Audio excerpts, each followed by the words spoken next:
Hi guys, it's Tamara. Thank you so much for coming back to my channel. Welcome. Today we're going to talk about Munchausen Syndrome by Proxy. This is actually the last video that was scheduled and voted on for the month of June. All next week we're going to talk about some other things, and then we're going to jump into July. You guys were so awesome in voting.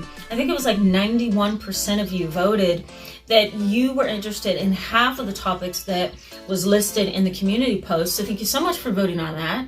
I'm seeing subscribers coming on board with us almost every hour or every 2 to 3 hours of the day. It is because of you that they are subscribing, because they see your participation and they start to feel like it's a community and they feel like they're getting education. So keep up the good work, guys. I couldn't do it without you. Those of you who are new and maybe are not subscribed, I encourage you to go ahead and hit that subscribe button. You can stick around with us and suggest videos and ask questions and engage within the community. So the benefits for you in today's video is I want to give you some similarities between traumatic bonding and Munchausen syndrome.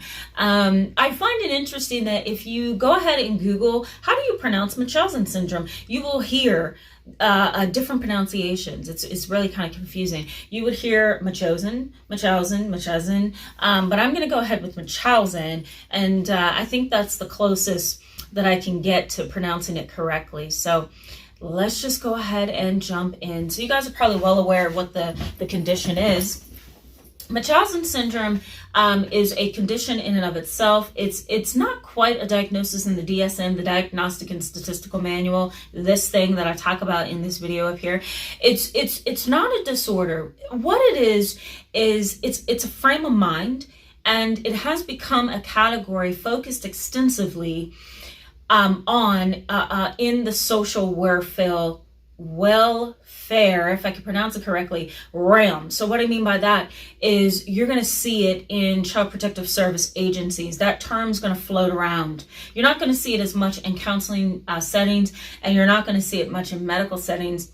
Every now and then if it's caught, but you're going to mainly see it in settings where kids are being neglected and abused. So Child Protective Services gets involved and they start to have suspicions, and they're starting to connect the dots. And then it becomes very clear to Child Protective Service agency that something's wrong here in this situation. So what happens with Munchausen syndrome is the individual takes things or does things to themselves to make themselves sick, to kind of create unnecessary medical conditions. I once had a client when I was in grad school, and I was in a teaching university for my internship. And this individual came in, shaved all her hair off, came in and, reported to one of my colleagues, because I had been shadowing her, that she had cancer. And, here I am, this naive graduate student, just excited to be doing my internship. I can now wear a real cool fancy badge on my shirt and say I'm a therapist. And I had no idea that she was playing games. And so when my colleague wasn't there, I would take her position and counsel her. Why not, right? I'm an intern. And so we talked a little bit more. And the further we began to talk and the more specific questions I would ask, I realized that, wait a minute, she doesn't have cancer. She doesn't have cancer at all. And then she would change her story to, well, I had cancer in 1950, and then it went away, and then it came back, and then it went away again, and then it came back. I beat it 4 times, and, I'm so depressed, I'm so suicidal, this, that, the other. And then she claimed to have diabetes, and then she claimed to have high cholesterol, and then she claimed to have bipolar disorder, and then she claimed to do a suicide attempt, and it continued. And I diagnosed her at the time with borderline personality disorder. I also diagnosed her as major depressive disorder with psychotic features, meaning, we're going to talk about that a little bit as well, meaning that she was depressed, but she had some pretty odd idiosyncratic behaviors. She had some psychotic stuff going on, but then she also was borderline personality, because all I saw was lies and unstable relationships and manipulation and attention seeking and, really high reactivity to emotional, stimulation or emotional triggers. And I was so off. Guys, I was seriously in my internship because I was so off. I had no idea that she was a manipulator, that she was a conner.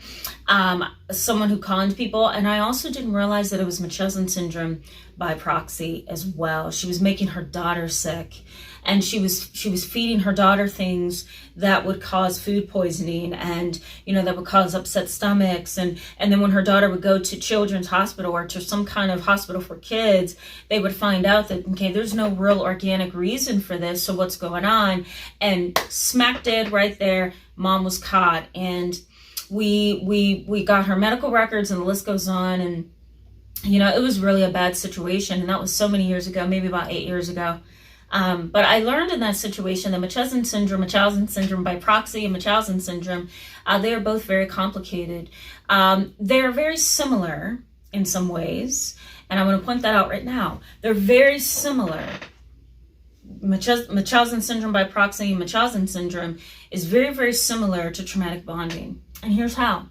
The number one problem with Munchausen Syndrome by Proxy and Munchausen Syndrome is trauma. A lot of individuals who get tagged with this particular label have either caused trauma to somebody else close to them, a family member, or the person that they're claiming to be a caretaker of, or they have been traumatized themselves. So there's often an internal need for gratification, for attention, for affection, for sympathy and pity and empathy and all of that, right? That usually signals trauma. The other thing that I've noticed with these two conditions, Munchausen Syndrome and Munchausen Syndrome by Proxy with traumatic bonding, a similarity is the pre-existing relationship, that there's often a pre-existing relationship of some kind, a parent, a grandparent, a great aunt, a great uncle, a husband, a wife. There's always a pre-existing relationship of some kind. Now, the third thing that makes this condition similar to traumatic bonding is a skewed perception. Now, the child who is being made to be sick by the caretaker can definitely have a skewed perception, because they can start to play into the mentality and the emotional challenges of the caretaker. So if it's Munchausen Syndrome by Proxy,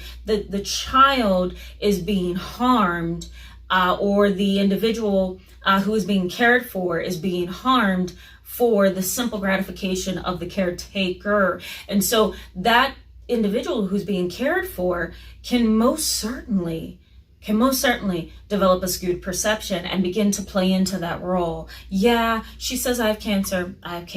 Yeah, she says I have diabetes. I have diabetes. And that can happen.